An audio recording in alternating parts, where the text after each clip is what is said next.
Chris and Sean, we're back. This is episode 71 of Talking Through the Medias. Hey, man, what's up, Sean? It's been a while. Where the hell have you been? Yeah, it's been a little while, man. Sorry, guys. Busy, bitches. You sound like casual about it. Yeah, man. Yeah, it's been a while. Hey, gotta make that money. Gotta make that money. Be able to pay for these lights and these cameras to stay on. Right? That's an excuse. Like this face doesn't make itself, baby. All right.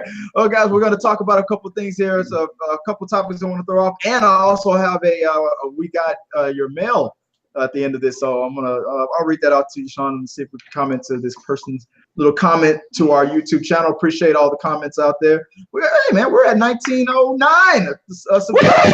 We're about to hit that 2,000 real soon, man. About tomorrow, probably tomorrow. Let's So, you know what, man? This is what I want to talk about. This is a topic I came up with.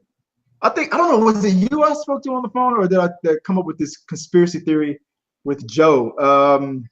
Here's my theory. Netflix.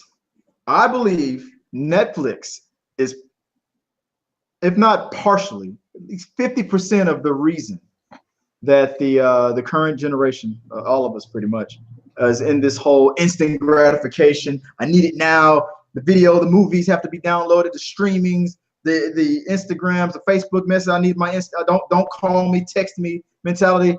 I think ever since here's my theory. Here we go. Let's see if let's throw this up the flagpole and see if anybody salutes.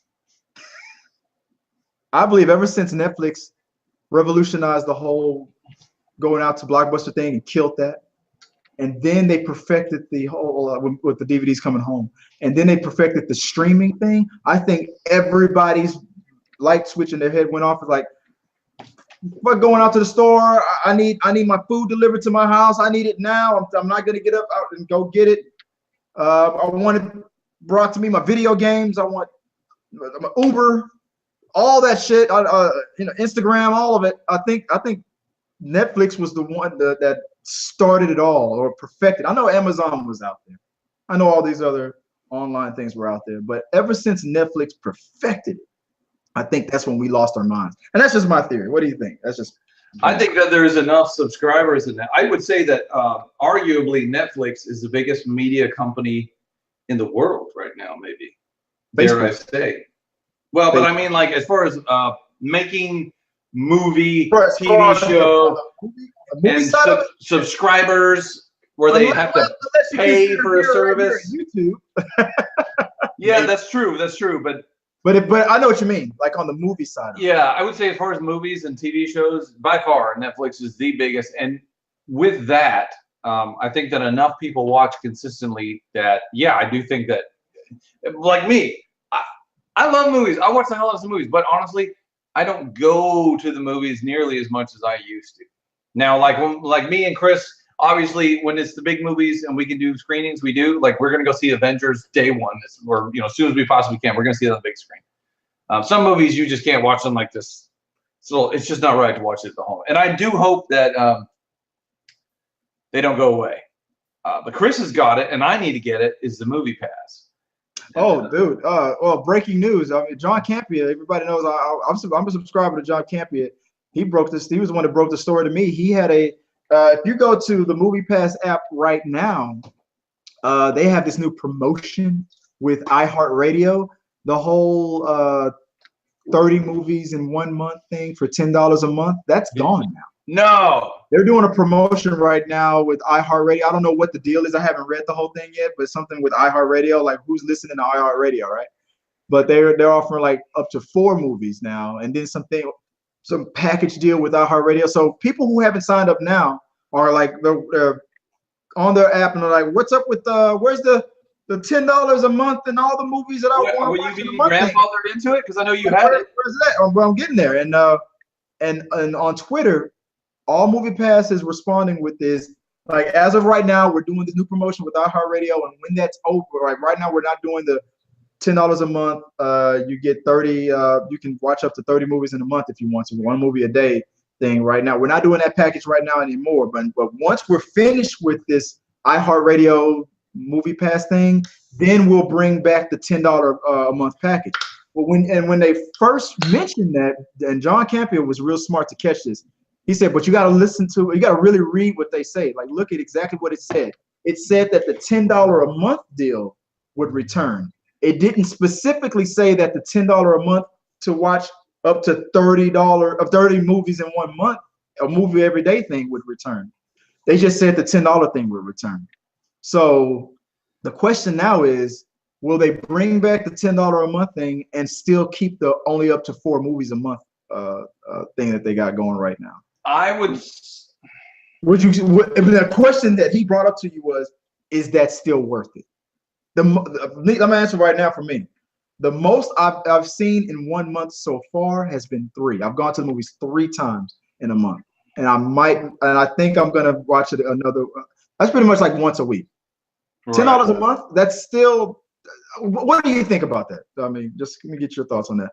I think most people, I hate to say it, at least nowadays. Now, if I had someone had asked me when we were kids, even if it was just from like a kid's perspective, people used to go to the movies a lot more. I mean, a lot more, just because we didn't have Netflix. Now, I don't know. Most people, it's not going to be worth it.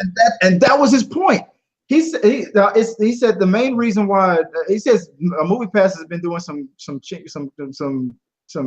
funny, crazy things, cheating things for a while, that under the scenes, and now the movie producers are complaining that that the service is cutting into their bottom line. So he says that these two big, the movie people and the Moviepass people are going to be more concerned about their piece of the pie. This is how he put it. He said people are more concerned about their piece of the pie, and when they should be worrying about the fact that the pie itself is disappearing. So people are worrying about getting more money for their bonuses, but they should be worrying about the fact that less people are going to the movies. And they should be trying to sacrifice their fucking bonuses to make going to the movies a better experience now. Because if more people start going to the movies, even if you're getting a small piece of the pie, but if more people are going to the movies, that pie will still technically get bigger. You got a whole pie reference thing going on for like 30 minutes. But maybe, and this is not necessarily initially beneficial to the people who own the cinemas, the actual buildings. Maybe the way it's structured needs to be changed. Maybe it does need to be a subscription thing, because they could just be responsible for selling, because people always buy popcorn and Cokes and crap and candy. They're going to buy that. They like, I usually spend more money when I do go on refreshments and junk food than I do on the actual tickets. Maybe it does. We just need to maybe get a discount. You mean at the concession stand? Or yeah, I mean, like, I think that because people don't go as many often to the building itself to go to the movies, they really should just turn it into a subscription thing. It'll get more butts in the seats. I mean, honestly, now they may need to change the price so that they can still make enough ends meet, and maybe the owners of the companies need to be shifted.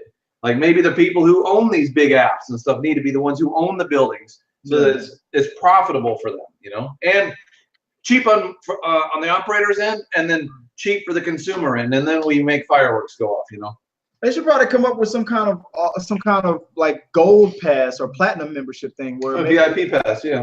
If you're willing to pay like $250 for a year, because if you break it down, like $10 a month is like $120 a year, right?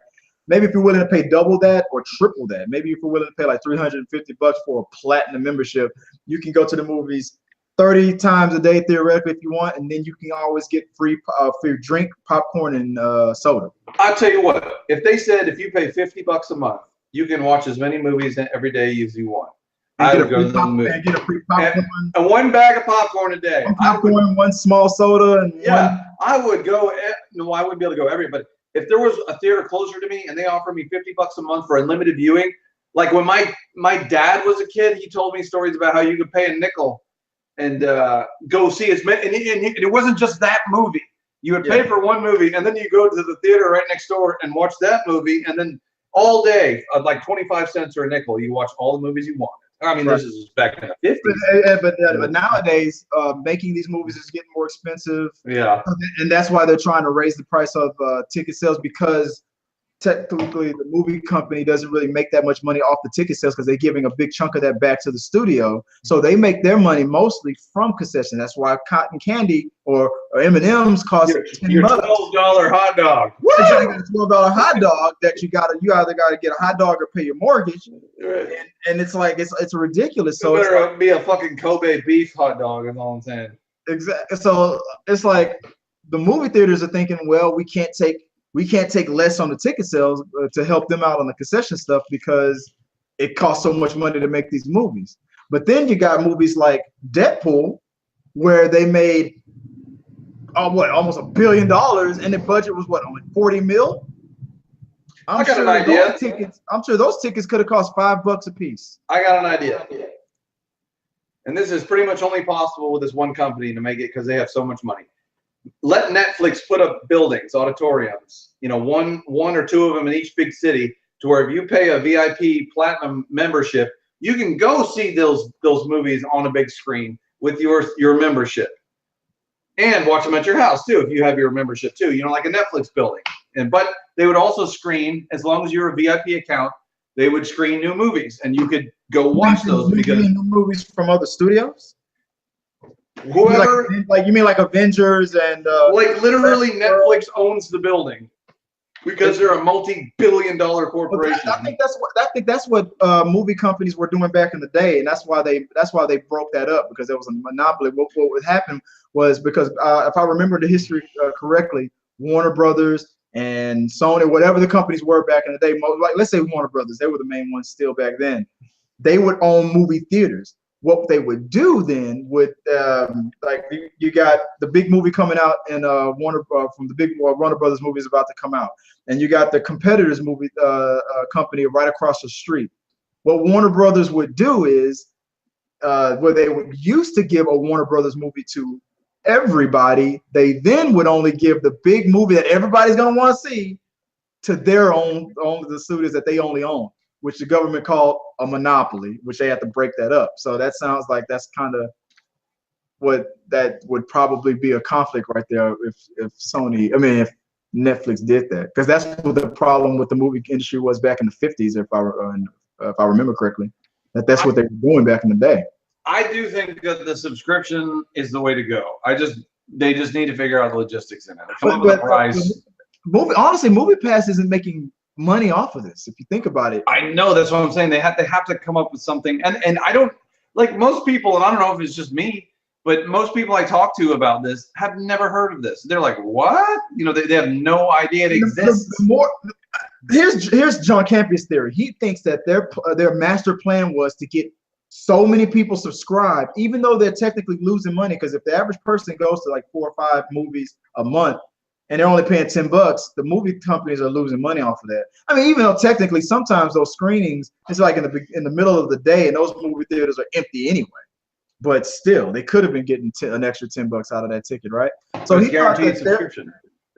But his theory was that they were going to get a large enough subscriber base and then force the movie theaters to raise the price, to help them raise the price and whatnot, because hey, we got all the Moviepass people, and you want these billions of people coming to the movie, so raise the price. But I don't think that's working, or it's not happening fast enough, because on average, a Moviepass person could probably see like 3 or 4 or 5 movies in a month, and they only paid $10. And they're not buying, and I don't know about you, but I'm not buying food when I go to a Moviepass screening. I just go in there and watch. Yeah, I always do. I'm a hog, man. When I go to the movies, you know me, I buy my food. But Chris over there chewing down on nachos.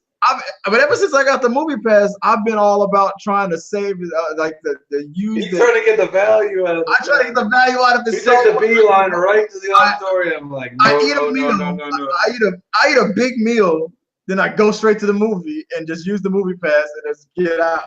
I try to save it. I try to keep it $10. Man, I have a hard time. I love you, Coca-Cola.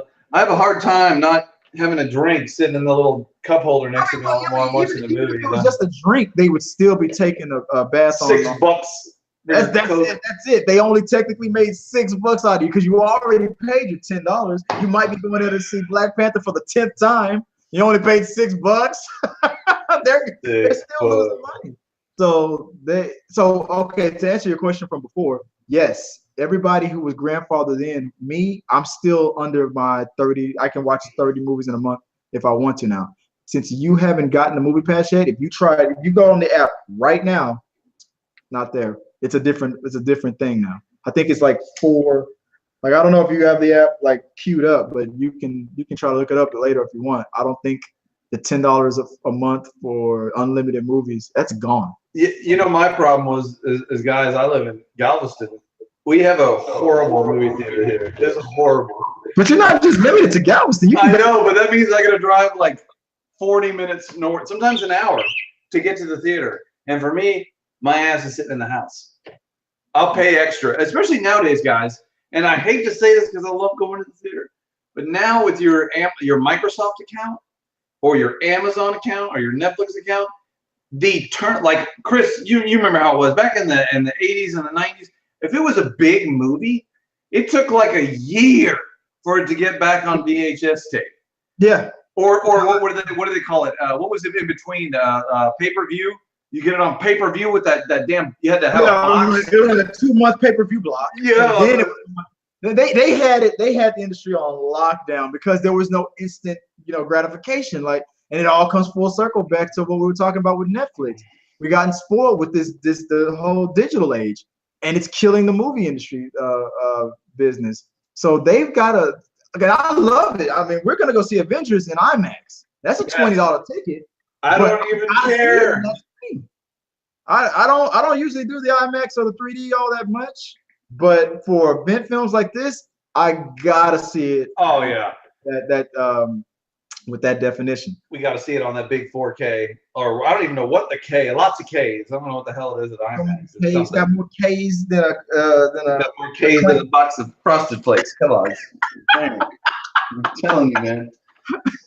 I went the racist way. Well, I got more Ks. Got more Ks than a clan.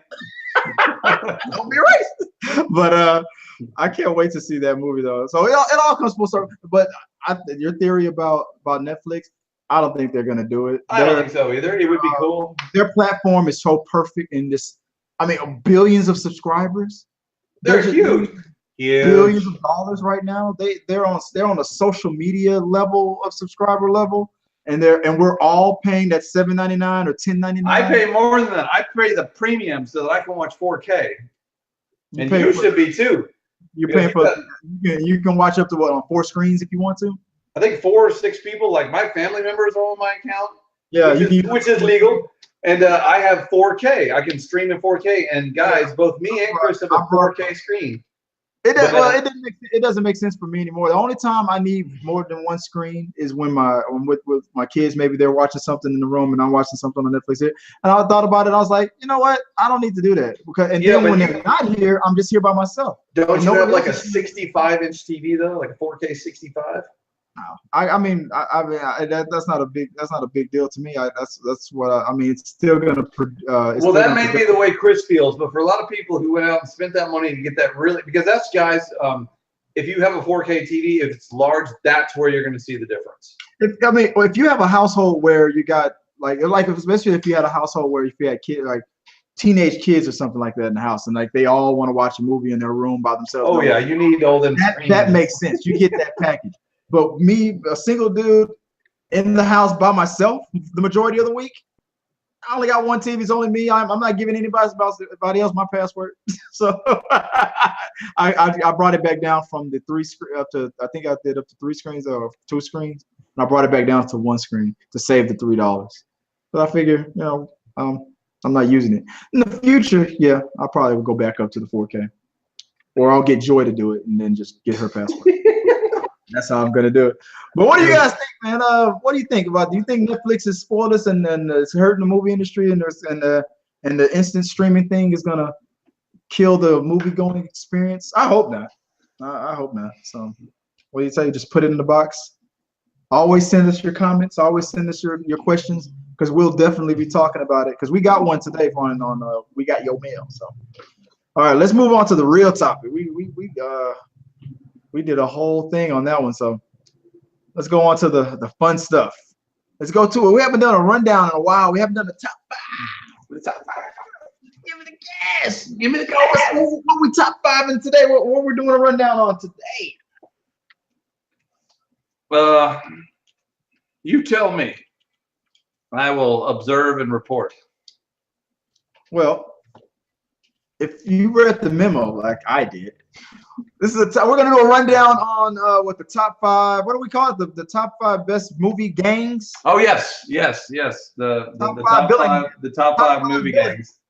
Top 5 movie gangs of all time. Well, I mean, and we're not gonna do it, or we're not gonna rate them. This way, we're not gonna rate them on who's the best. Like, you know, we're just gonna go by one in no particular order, and we got a couple categories. We're gonna judge them on brutality, the power or their strength in the film, the power that they wielded, or the strength that they overall had. Their lines, those famous one-liners that you just can't forget. And what else? Level of success. The level of success and overall memorability. So we're gonna judge them on all things, and we're gonna run them down. Which one you want to start with, Sean? Let's see here. So we had 5 here. Sorry guys, I'm pulling up my Cliff Notes here. My short-term memory, you know, smoking all that crack, it's kind of going away.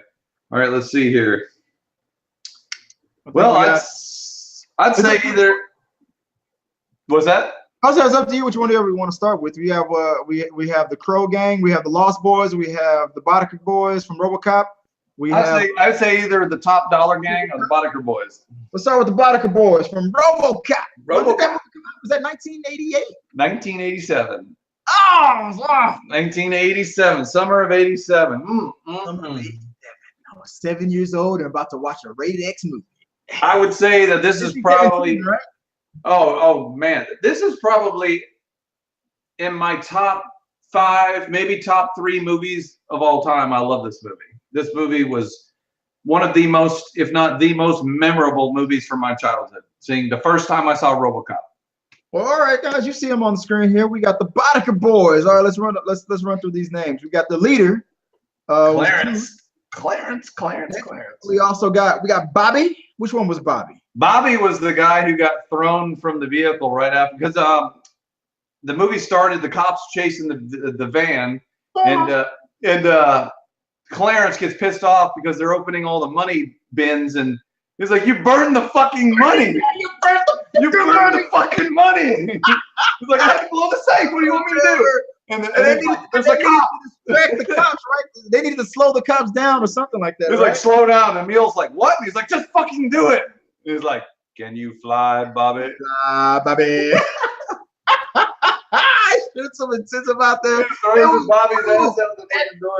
That set the tone for that whole movie. You knew that you weren't gonna mess with Clarence. No, Clarence is fucking.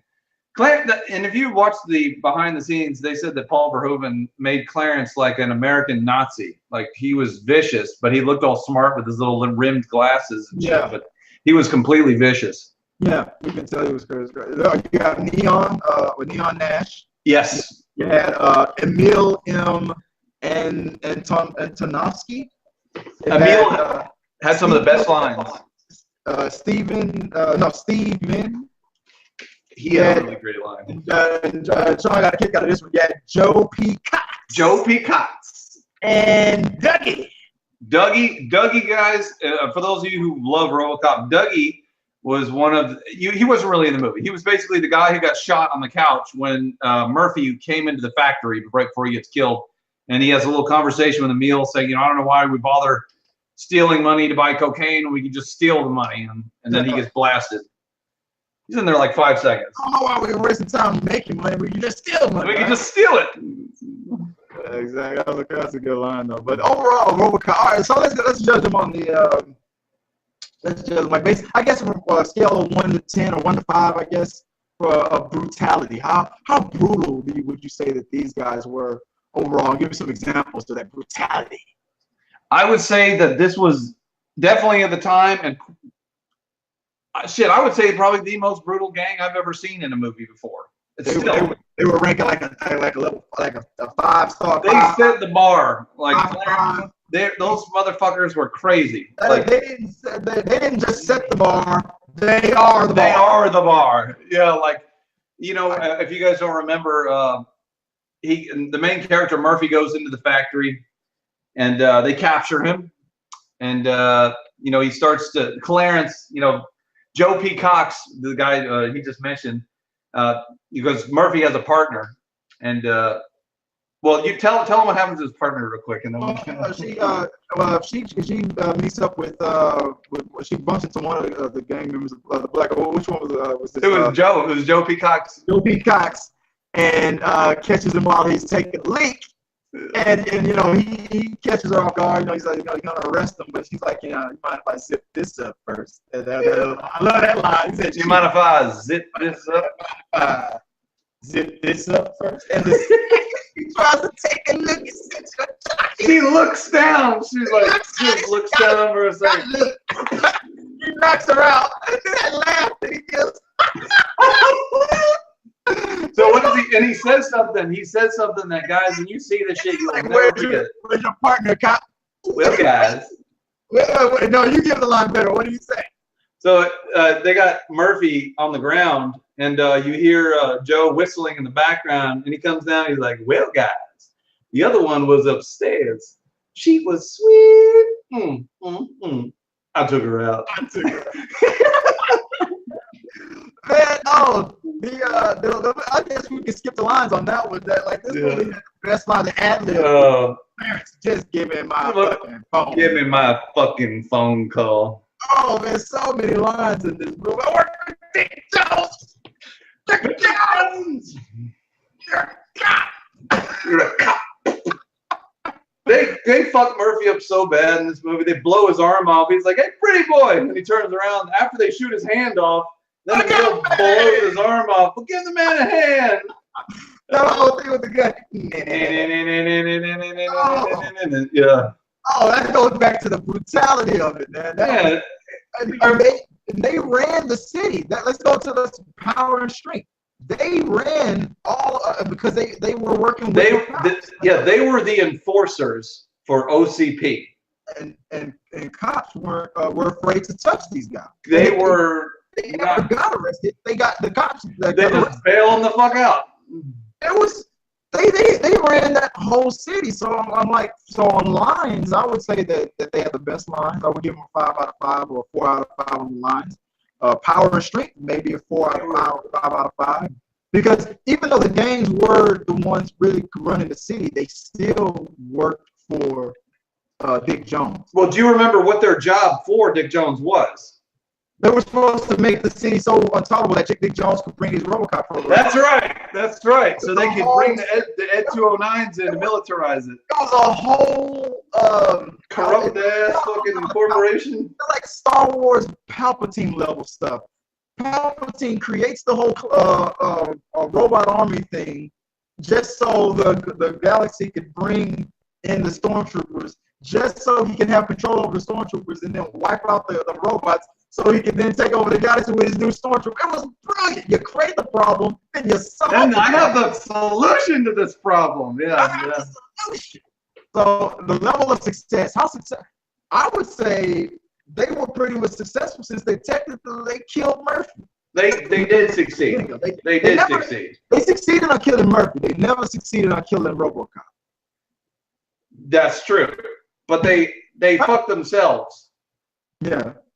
Because, well, I would just say they were fucked by their own people. Because when Dick Jones fucked up with the design of the ED-209 series, and then Bob Morton brought RoboCop into the mix, that threw everything for a loop. If they had just not introduced the RoboCop series, the ED-209s would have taken over.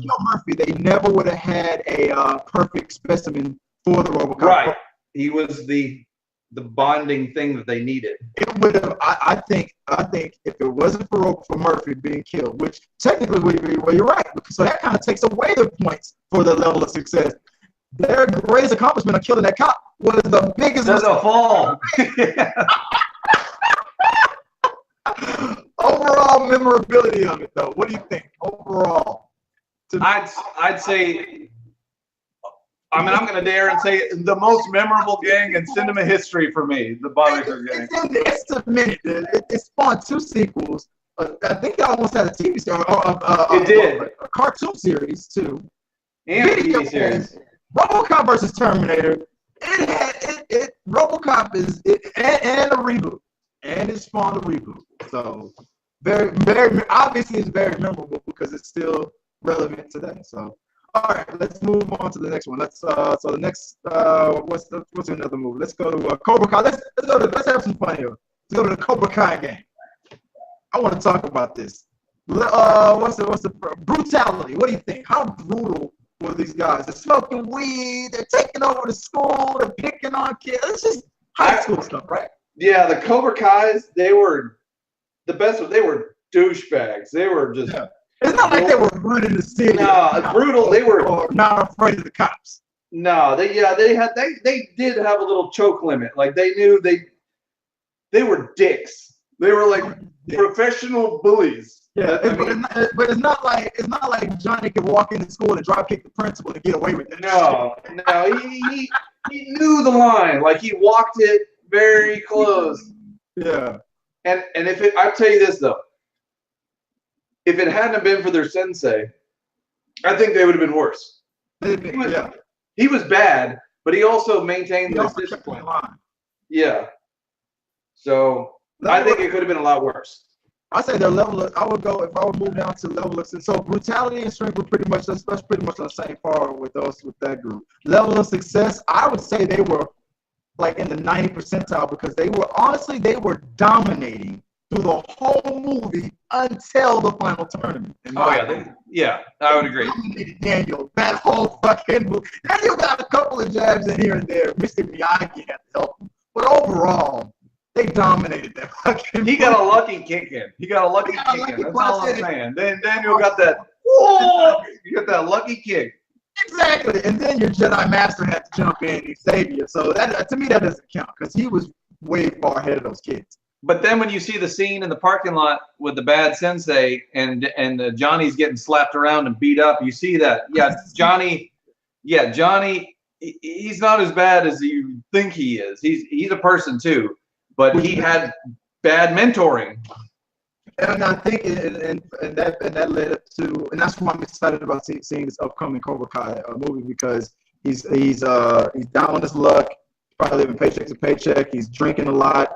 And then he kind of uses Cobra Kai to have like a little comeback. So I'm still, in my opinion, I'm still set with the theory. I think the roles are going to get reversed. I think Daniel's going to become the bully. I think, like you said, you live long enough to see yourself become the villain. I think that's what Daniel's going to do. I think he's going to be the dick in this series. And then I think Johnny's still going to be a dick, but I think it's going to swap back and forth. They're going to come back and forth. They're going to find a balance. And I think Daniel's going to eventually merge or kind of, I don't know. I'm just, you know what? I can get onto that topic all day. Level of success, they dominated through the whole movie. Lines, any memorable line? Put them in a body bag. There were a couple, but I would say they were kind of on the lower. They were more action than they were like talking. Like they didn't do mercy for the weak. Like mercy for the weak. Put them in a body bag. Sweep the leg. And that's in the third one.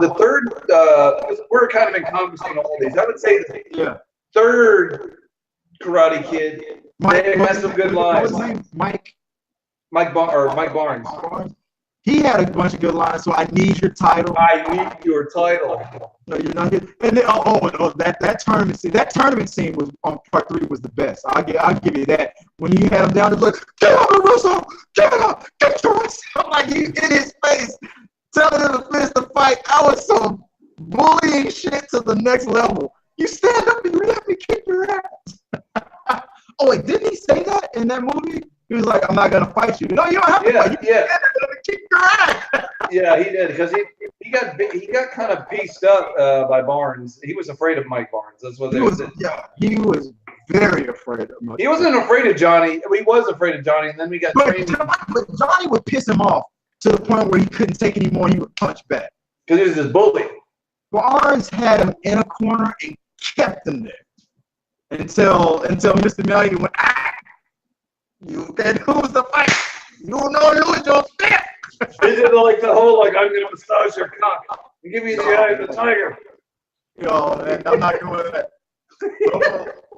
What was it? Okay, so success rate, we pretty much talked about that. Memorability, yeah. It was pretty memorable. Yeah, they were. It doesn't have that many good one-liners in there, but No, not that many good one-liners. it's just a lot of great scenes. So brutality, just kid shit, pretty much.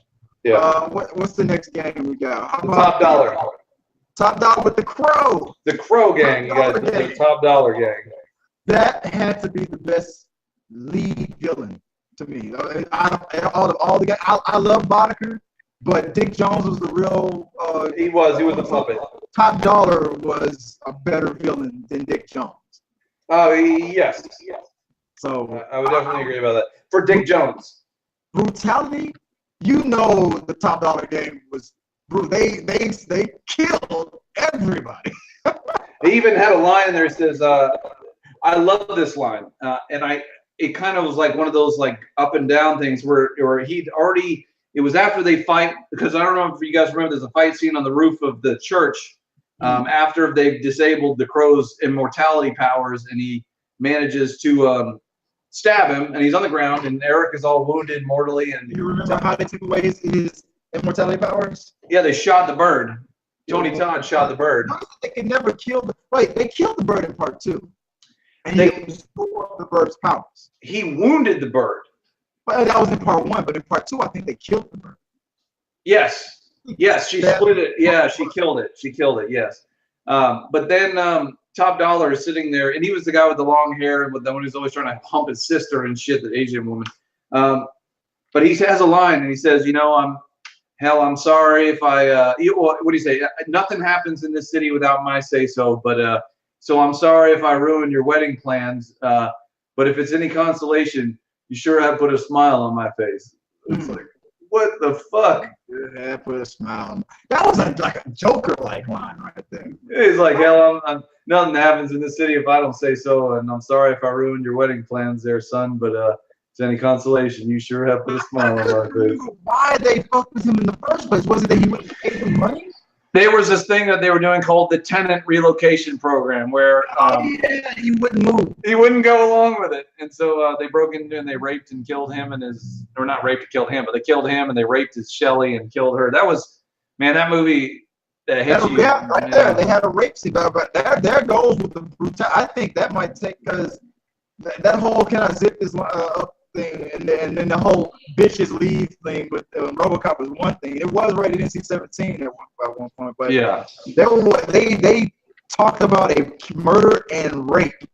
I would say brutality, physical brutality, violence. RoboCop has it, but as far as viciousness and cold, callous shit that they did, goes to the Crow. Yeah, I think they had it. I mean, it was their wedding night. It was their wedding night. Overall sadistic thing to do. Sadistic. There you go. They were sadistic. Like they just, and there was, what was their line? Like Shelley, yeah, I remember Shelley. I shagged her pink ass and she loved it. Oh man, they're not gonna line yet. Like overall power and strength, I think they're pretty much. They were like the Boddicker gang. They ran the whole city. They ran the whole city, but I don't. There was like, to me, there was like only one cop doing anything. All the other cops were corrupt and not doing shit. I think they implied that the cops were instructed not to interfere on Devil's Night. When they're like, fire it up. But when they do all the arson, the cops didn't get involved. No. So they pretty much, they didn't have the cops in their strings. They ran the cops. So if I remember correctly, they said that they had an agreement to where they would it was like the Purge, where they would mainly avoid confrontation until that one night of the year, which was Devil's Night, and then they would just go ape shit. But exactly. Well, so what would you rather be? Would you rather be low key and like kind of stay out of the cops' way, but have one night where you can do anything you want? And the cops leave you alone. Cops leave you alone, or would you rather be under the cops' thumb and do anything? No, they had a better setup. Yeah. Because, well, I don't know, because the Boddicker gang had complete protection. Until I would think until the mission was complete. Probably. I'm sure Dick Jones would have thrown him to the fucking wind as soon as he was done with them. I'm sure. I don't think it would have been that easy to do that to Top Dollar. I don't think the cops not with that much going on, with him being the one buying up that land and taking all that. He was Dick Jones. He was Dick Jones. Yeah, that's what I'm saying. And he wasn't a cop. So that's why I think that made him a little bit scarier or stronger. He's like they're like polar opposites. Like Top Dollar's on the unlawful side and Dick Jones is on the semi-lawful side. Did you ever see the Luke Cage Netflix series? Yes, yeah, I saw the first season. That's the first is the only one so far, but that reminded me of how Cottonmouth was in charge of the gang stuff and his cousin was trying to be all political. Yes. That was how Dick Jones was trying to be all political and whatnot, but Top Dollar, he was underground. He was just, that's kind of like that relationship. I think that's the equivalent of that. In a way, it makes Dick Jones more of a threat. But as far as overall control of that, I don't know. It's a tough thing because I guess it's. But the thing about Dick though is he had people like Clarence that if he needed to do some scary, scuzzy shit, it wasn't below him. He'd do it. He just sent another dude to do it. But Dick Jones could get the same results and make it legal. That's what I'm saying. Dick Jones could send scuzzy people to exactly. That's what I'm saying. So it's like. Exactly. So maybe the political guy is always more because he can do the same thing, just hire the same people, and then keep himself looking squeaky clean and go golfing the next day and not even blink an eye. So they got the SWAT to come after RoboCop, the police to shoot the cops, and it was like they didn't even hesitate. So you're right. Maybe Dick Jones is probably more of a threat. You're right. Lines. The Crow had some crazy memorable lines. Can't rain all the time. Well, the gang. Okay, let's see. He's like, look, it's a squall. It's a squall. But boy, I got something in my pocket. Look what I got in my pocket. You ain't seen nothing yet. Murder. You want to know about murder? It's fun. It's easy. I'm gonna show you all about it. That gang had the best lines. In my opinion, the fun boy has some good ones. He's like, you got some serious issues. He's got him in the hotel room. He's like, you got me dead bang, fun boy. Pick your shot. He said, I know you, but it's not you. Oh yeah. T-Bird. He's like, I know you, but you can't be you. We put you through the window. It's the real world. There ain't no coming back. No coming back. Oh man, that's right there. That's my jam. Man, it's close. There's so many good lines in that movie. You have to think about it for a second. The RoboCop ones are very obvious. Yeah, I buy that for $1 and all that shit. But when you think about the Crow, right? I would think RoboCop and the Crow would probably be right there. I'd say they're close to the same. I would say this because just like RoboCop, it spawned sequels. It kept going straight to DVD sequels as well. Also had a TV series. And they were going to launch a reboot just as recently ago, but with Jason Momoa, but it went down. It would have been bad. But he knew that shit. He's probably the one that backed out. He probably got the script. Yeah, he did. Eventually he was because it wasn't going in the direction that it was supposed to be going. But it would have been badass. I think Jason Momoa would have killed him. It's memorable. So memorability, yeah, it's up there with RoboCop. What's the next one, or is it the last one? The Deacon Frost guys from The Crow. Deacon Frost from Blade. From Blade, yeah, Deacon Frost. Blade. All right, I gotta go back. So we were talking about my favorite character from there is the guy from Gotham. What's his name? I can never remember that dude's name. The one who he's getting a blowjob at the beginning of the rape scene. Denal Lou played Quinn. That guy is hilarious, man. He is hilarious. He can play serious. He can and he with his comedic background, he gave me a lot of the best lines. He said, "Oh yeah, I got it." He's like, remember when Deacon Frost told him? He said, "Stick out your hand." He's like, "What do you mean stick out? I just grew his back, man." Yeah. He had to chop his head. I was like, "I'm just messing with you." I'm just fucking good. You're just messing with me, man. Who else was in that game? Tracy Lord. She was the one wearing the motorcycle helmet when they pulled that guy's teeth out and cut his head off, or no, let him burn in the sun, right? One of the upper guys. That was Deacon Frost in his second in command. The chick, the Russian chick, the bleach blonde girl. She was hot.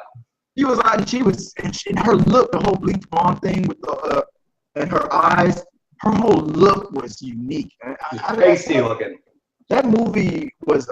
I'm not surprised with how successful it was. Marvel did the right thing, and they didn't try to make that into their first big budget movie. Do you know what was so great about that trailer and what so many people had to go see it? The rave scene. When they had that pump panel, that rave music during and it shows like the blood coming out from the ceiling. I remember the first time I seen that. The blood rave scene and that bird. It was at the beginning of the movie. You know what? Yeah. I don't remember seeing that. I remember seeing TV spots for Blade. I don't remember. This was before YouTube got. So I don't remember seeing a movie trailer of Blade. Maybe I did in the movie. Maybe I saw it at the movies. Because back then, a lot of times, even if you knew movies was going to be shit, you'd still go just to see the coming attractions. Right. You would, if you saw trailers, you wouldn't see trailers pretty much on TV. You would see TV spots. You would see trailers at the movie theater or inside the movie theaters, or like in the line. They would have TVs playing trailers and stuff like that. But it'd be edited at the house. Yeah, it would be TV spots 30 seconds at home. So I don't remember the blood race. I just remember seeing TV spots, the coming soon thing. But that trailer, if I remember correctly, with the DJ with the lights on. We hear that music, man. Because back then the rave scene was kind of really peaking, and that music was like it was epic. And that was my memory of that trailer was the blood rave. That has to be in the top. If I want to say Marvel, from all Marvel movies, not just the MCU, but all Marvel movies, best opening, I would have to put that and the X-Men movie in my top 5. The first X-Men, the whole thing with Magneto with the gate. Oh yeah, the Auschwitz opening scene in a movie. Those two is they're in my top 5. What else are we judging it on? Lines. We already went over a couple lines, right? There weren't too many lines. Deacon Frost had a few. For God's sake, these people are a fool. Oh yeah, he did have that. But overall, I would say that a lot of his guys, the one with the hand, the one who got his hand cut off, he had a couple. Yeah. Him and Deacon Frost had a lot of good ones. He's like, Blade did the thing with the sword. And he was like, when he put it, caught it behind his back and shut up. Yeah. Deacon Frost pretty much carried the whole movie. People were upset because, according to Blade fans, he's a big deal in the Blade comic book. Dude, the character Deacon Frost. So they were upset that he died. People actually campaigned and tried to get Marvel to do a prequel, to do a Deacon Frost movie, a villain movie, to show how he became what he became. But before they never really explained it, I don't think. Yeah, and that's what real Blade fans were upset about. They were hoping that instead of those Blade sequels that they came up with, like they think instead of Blade 3 should have been a Deacon Frost prequel. Yeah, I did not care for the direction they went with Blade 3. But memorable, yeah. I mean, it just like the other ones. It had three movies. It had a TV series. It's now back with the MCU, so people are rumoring that it's going to be brought into Phase 4. Blade might be brought into Phase 4. I think he should be brought down to the Netflix level with the Punisher. And I think that would be a better route for them to go this time. If they could give, because Netflix has so much money, and if it doesn't go well, oh well, get them to do like an 8 or a 10-part miniseries for Blade and see how it goes. And if it does, they put it into a movie. Well, if they keep the movies and the TV show separate, if it goes to TV, the chances of it coming up to the movies is very small. Well, then I just can't see Blade rubbing elbows with the Avengers. I just can't see it. I just don't think the audience is there for it. And the fact that he's a nighttime creature, it just makes sense with Daredevil and all these other guys. They pretty much work in the shadows. Blade is all about the shadows. I think Ghost Rider and Blade should go to Netflix. That's what I think. And I think they should use the Ghost Rider that they had on Agents of S.H.I.E.L.D. because he was bad. I don't know if you ever see. I know you don't watch the show, but if you saw the guy that they got to play Ghost Rider, he killed it. I want him to come to the Netflix series, but I guess that's a topic for another day. But all right, guys, that's overall. I guess from the kind of the way we talked about all these movies and whatnot, I guess, we didn't even get into the Lost Boys. That's true. Keith Sutherland. You got, oh man, who else? Who else we got? We got Alex Winter from the Alex Winter Bill and played Ted's. We had Billy Worth, who played Dwayne. And they look like they were all in that band Whitesnake. Look at their hair. They look like they were in a glam rock band. They had like poofy mullets from like a Visible Changes 80s hair commercial or something. My God. Brooke McCarter, who played Paul. I mean, Paul. As far as, I think that was the dude that died in the bathtub. But as far as like lines, I think Keith Sutherland had all the lines. They didn't talk. Keith Sutherland had, the initiation's over, Michael. And they're all like hanging from the bridge. They killed Bill in the cave, like, you're dead.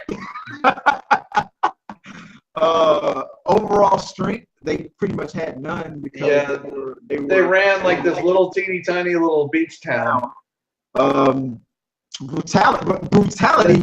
They were vampires. Yeah, they were vicious. They were vicious. So I'll give them that. But they were on a leash the whole time. They were on a leash. So if there is a scale, I would have to put the Lost Boys at the bottom end of, because you put the Deacon Frost Boys against the Lost Boys, Deacon Frost would have brutalized all by himself. Probably he would have torn. But he was like, Deacon was like part of a crime syndicate. He was like a mafia boss in the underworld. If there was a vampire mafia, he was like a lieutenant or a capone or whatever in the gang world. Who saw himself as a visionary? Who was like, you guys, the old ways are stupid. Let's bring it to the new way. So and the Lost Boys, they didn't have that type of vision. They liked their little place. They had no choice. And they gave the illusion of them being in control. They were almost like children. They were, you know what? Yeah, he did call them their children. He was their children of the night, I guess. But the Dracula, the main villain of that. If you Google it or you Wikipedia, they said that in the original script that they were supposed to be children vampires, like the Goonies age. That would have been awesome. But they said that Joel Schumacher didn't like the idea, and he said, the way they died would have been like too much, because I could have that would have made more sense. Maybe it would have made more sense. Maybe still keep Keith Sutherland, one grown like 20-something-year-old guy. He would have been the old man's position. But he would have been dating their mom, though. They could have changed his look and made him a little bit older looking with a beard or something. That was back when he looked like a 20-something-year-old dude. Maybe if the story was mom is dating a younger guy and that's why you can't get along with him. Yeah. Mom's a MILF. She's a cougar. Yeah, exactly. That would have been very interesting. But you remember Corey Feldman and the Frog Brothers or whatever? They were vampire hunters, and if they were killing the kid vampires, it made more sense because it'd be kids killing. It would have been more of a Goonies, like you said, more of a Goonies type of thing. Goonies vampire movie. But they said Joel Schumacher didn't want to do that. And guys, for reference, Joel Schumacher is the guy who ruined the Batman series. Yeah, but we can't blame him too much, because you know what? He was handpicked by what was it, the first director, by Tim Burton. Tim Burton picked him. Pick two. Oh, pick Joel Schumacher? Yes. When he bowed out of Batman 3, he suggested Schumacher. I know Schumacher. I don't know, man. I'm kind of up and down with Joel Schumacher. I don't know. You know what? Those movies made money for the time. They just didn't sit well. They just didn't age well. But so I guess that's our memorable overall memorable for the Lost Boys. What do you think? Level of success? I would say the song from the movie for me, "Cry Little Sister." Thou shalt not kill. The theme song from that movie to me is one of the most memorable things about that movie. And the line memorability they didn't spawn a sequel. The sequel, yes, it did. But it's like 30 years down the line, and they were junk. I don't know. It's still a great movie. Don't get me wrong, guys.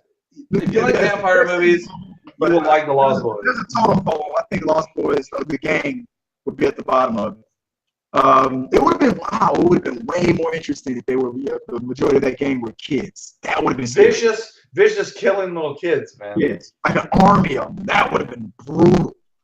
That would have Especially been for how old that was. I mean, yeah. That would have been a good. That would have been a unique vampire movie because nobody. I mean, there were vampire movies where kids have been turned, but to have like an army of vampire kids, like middle school, oh, that would have been scary as hell. I think they would have had a hard time pitching it to the studio, being like, "We want to make an R-rated movie with kids in it," and they'd be like, "I don't know." That look in the producer's eye when the director goes, "With a lot of kids." But like, what do you mean, kids? I mean, like prepubescent, like 8 or 10, vampires, man. and they're going to be cursing and smoking and doing drugs and killing people. They're like think of Teenage Mutant with nudity. Yeah, Ninja Turtles with boobs and crack and death. A lot of rock and roll, man. I mean, let's just say, fuck it. Get the parents to sign a waiver. It'll be great. It'll be terrific. It's gonna be a breeze. That's our top 5, guys. That's our movie games. We can come up with some more gangs and villains in movies that we should probably run through. That's a good topic to talk about. Maybe we'll do heroes next time or whatever. But yeah, there you go. It's a good the good squads. So all right, without further ado, the last segment on here. Let's go over to We Got Your Mail. I'm gonna something that came in on through the YouTube channel. Somebody watching one of the old videos. Somebody commented on my old video of my the death of Poussey from Orange is the New Black. Okay. Somebody gave me he got so much flack for this video. Oh yeah, big time. Oh, you spoiled it. The guy who spoiled it. The guy who spoils Game of Thrones. You know what? I haven't talked about that guy in years. He's not thinking about us. We're not thinking about it, but we're still thinking about him, right? But forget that guy. But this guy, this is well, the name for the YouTube channel is and they're not. I don't think they're a channel, but they're just subscribers. BG LaBelle, maybe that's first initial for the first name, and LaBelle is the last name. And he or she commented on this video I did. But the comment was pretty much was this: the death of Poussey was actually really badly done. No one who have died and no one would have died in this manner. You remember how Poussey died? Yeah, the guy was like holding her down and like compressed her chest. I'm gonna comment on that later, but he says no one would have died in this manner. It's impossible to die like that. It's not impossible, but she would have been making a lot of sound and making grunting, and he would have noticed something. Well, Crazy Eyes was the one who was responsible for her death by pummeling the guard and not allowing him to get off of Poussey. C.L. Bailey was only responsible for being an idiot and listening to that big gay fucktard. They fucking call him a fucktard.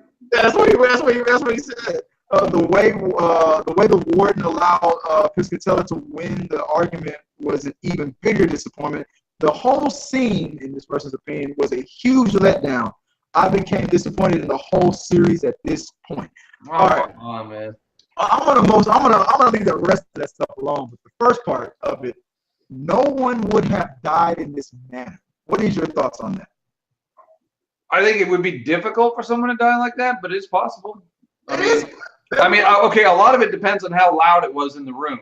Because if if your chest is compressed hard enough, it's hard to make sounds, but you can do, I think, if I'm not mistaken, he crushed her rib. Okay. Yeah, he may have. I mean, his adrenaline was going, and he was leaning on her because he was so distracted by what was going on with trying to fight off Crazy Eyes. He couldn't judge his weight. Poussey had to weigh. Tiny. Yeah, she was tiny. If that, and this guy he wasn't the biggest guy in the world, but he was tall, so he was a pretty big dude. Like, it had to be like at least 160, 170. At least.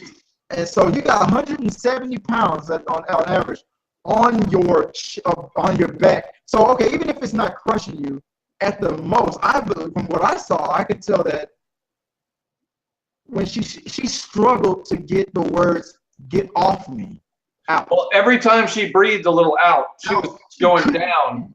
Exactly. She kept going down lower. Her chest went. It was being compressed. And I don't think she could inhale because of the fact that he was pressing down. Right. I mean, sometimes when you breathe, sometimes you make your stomach, is the thing that come out. But what you're really doing is you're expanding your chest. So if that expansion couldn't happen, she could not. She suffocated. She died from a lack of oxygen. I mean, maybe she was getting a little in, but it wasn't enough. No, and so she was trying to breathe hard too. So and the fact that she was trying to say something at the same time made it worse. Means that all she could do was exhale. So your theory that you cannot die. Let a person that almost outweighs you by double your weight put a knee on your back and just freely just put his whole weight on you and see if you can get out of it. A big man, yes, could probably roll him off. A 100-pound person, no way, no way. Like, you might as well have done that to a child. Like if I put my knee on my maybe like a child, like if I put my knee on a child's back, eventually he or she would die. That you cannot breathe like that. Dude. I don't know where you got the idea that you cannot. It's always people without a degree in medicine. I just don't think he liked the death, and that's debatable. Yeah, I think it would have been more exciting if she got shanked or poisoned or something. You know what I'm saying? That's the question. B, would you rather see Poussey get shanked? Are you more upset with the fact that she died at all? Is that what you're really upset? I think you're right on that one, Sean. I'm thinking that he thought it was boring. It was a boring, non-dramatic death. I think the reason why it was so impactful for a lot of people, and the reason why we got a lot of views on my reaction to that on this channel, was because it was pure suffering. It was almost like torture in a way. You saw a person who was begging in a silent whisper way, begging for her life. Please get off of me. I can't. She wasn't saying like get off of me, I'm gonna kick your ass, or being threatening. She was just trying to get the most simplest words out, and it was so loud. Commotion was going on, and this guy didn't realize what he was doing. And then on top of that, after the fact, he was tortured for what he did to her. That to me was what made it impactful. That made it one of the best scenes. Well, I think that's probably why it happened the way it did, because I think that the writers were like, how do we kill her without it being somebody intentionally trying to kill her? Yeah, because overall, I think first up from season 1 to her death, she became a fan favorite and whatnot, and shit. I know she became a fan favorite with the creator of the show. They're still dating to this day. The woman who created the show and Poussey are a real couple. Genji Cohen. Yeah. So are they a couple now? Yeah, they've been a couple. They were from maybe season 1, season 2. I don't know. That's how they met. So Poussey. But and I think, if I'm not mistaken, the series is based on her life, right? On her experience in jail, loosely based on when she. I have to Google that. I don't know. I think that's what the book was based on. And are they coming out with another season? Yeah, they are. It's coming out. I think at the end of this year.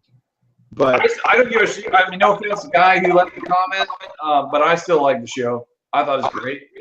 I agree that it was, the quality is going down a little bit from where it started from, but that scene was, I don't see it as a disappointment. Obviously, it's subjective. I mean, you see it and you obviously felt the way you felt about it. But for me, I would prefer if I could be like Kim Kardashian. For me, but for me, I can just imagine her getting, because it's a prison show, her getting stabbed, or you're like, way to do it. Her neck gets broken by a guard, or like maybe she got choked out or something like that. Snapping her head like turned sideways. Is she dead? Yeah, she's dead. That's been done, and we've seen on the news, and it probably was honestly, you got to think about it like this. It was probably a call to what's been going on in the news. Those guys have been. That guy was put in the chokehold by police, and he suffocated. He died. and to the cop didn't intend to kill him, but maybe it was a call to that or something like that. I mean, who knows where the idea came from?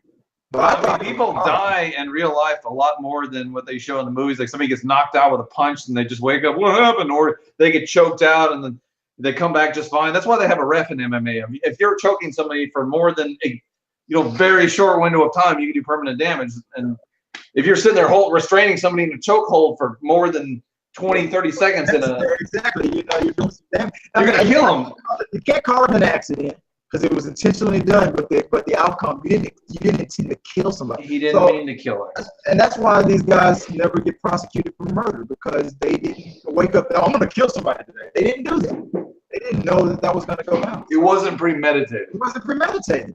And with the whole, Black Lives Matter thing, cops and all that stuff, that's what made, to me, that scene was that much more impactful, because that cop was really, I don't know if you saw the rest of the spoiler, guys, if you didn't see it, but he went to her father to beg him. I don't know what he was looking for in that one. And the guy, and her father was like, what did you come here to get, like some kind of forgiveness or redemption? He was like, may you never get a night's rest. He was like, ha David on that one. May you never sleep again. That was a curse, if you ask. That dude should have. I thought he was gonna put a bullet in his mouth. I did too. I did think he was gonna commit suicide. That would have been poetic justice, That was crazy. So I think that's what made it even more impactful. So I don't know, dude. I mean, you saw something different, and that's great. I mean, we all got home. I'm sorry that the show almost lost you on that, but I gotta disagree on the impactfulness. Obviously, it impacted a lot of people differently because a lot of people had a lot to say. Yeah, he's talking about it, so he was, it wasn't like. Yeah, and I'm not saying his opinion is wrong. It's just that's how it affected him. So, well, I guess we'll see. Maybe we'll see what happens. Hopefully, there'll be more Poussey flashbacks and have her come back to the show. So, well, that's all. Okay, well, that's the end of it. So, man, well, now we got Sean back. It's just like riding a bike. Once we get back in it, man, we in it. So, give me the cash. So, consumers, I'm now calling everybody consumer now, because that's consumers. I don't know if you you get $10 if you can tell me where I got that line from. Oh yeah, good. This is, well, you don't want to ask me that, because I'll tell you straight up. Consumer, I got it from. Oh no, it's not from that. I'll tell you what though, if we get enough viewers and we get a working budget, I would love to do that, where if one of you guys will just throw a random quote in there. If you can tell me where it came from. Yes. First person to say where it comes from. But it's got to be like, we have to do it while they're streaming, and I don't know how you would prove, because because people just Google crap now. But then again, whoever Googles it the first. It's two different movies, same actor. Kept saying the word. We are when we're buying all this stuff. You get on the we are consumers. So that's what we are. That's what we all are. So that's what I call everybody that's watching. So thanks to all the consumers. We have 1,909 consumers of talking to the medias. So if any questions, comments, concerns you want to give to us, put it in the box like Sean always says, and we appreciate ring the bell, get alert every time we get a new video out there. You can be the first to see it, commented on it, and we might talk about it. We definitely will talk about your comment right here on We Got Your Mail. Each and every time. We love comments, we love answering comments, we love movies, we love talking about it. And until next time, guys, what do we say, Sean? Keep watching the movies, playing the games, killing news. Peace!